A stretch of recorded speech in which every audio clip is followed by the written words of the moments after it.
দিছি। আসসালামু আলাইকুম ওয়া রাহমাতুল্লাহি ওয়া বারাকাতুহু। সুপ্রিয় দর্শক, যে আমরা সকলেই ইসরায়েলি পণ্য বয়কট করে দেব, আলহামদুলিল্লাহ আমি ইসরায়েলি পণ্য বয়কট করে দিলাম। আগে আমি সাবান ব্যবহার করতাম, লাইট বয় সাবান ব্যবহার করতাম। আজকে আলহামদুলিল্লাহ বাংলাদেশি পণ্য মিলিল সাবান ব্যবহার করি। আপনি ইচ্ছা করলে তিব্বত গিয়া সাবানও ব্যবহার করতে পারেন।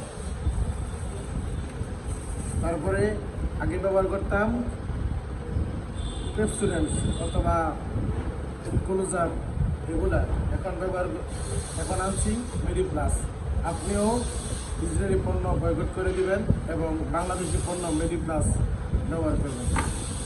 তারপরে আমরা সকলেই মাদ্রাসা যারা করি, অনেকে আমরা হুইল সাবান ব্যবহার করি। হুইল সাবান এগুলো আমরা ব্যবহার করি, এগুলো ছেড়ে দিয়ে এখন তিব্বত সাবান ব্যবহার করব।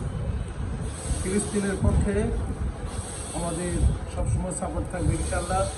ইসরায়েলের বিপক্ষে সবসময় আমরা প্রতিবাদ করে যাবো ইনশাল্লাহ। ইসরায়েলি পণ্য সব বয়কট। তারপরে আমরা অনেকে হুইল পাউডার ব্যবহার করি, সার্ফ এক্সেল। এখন এগুলা বাদ, এখন চলবে কেয়া পাউডার।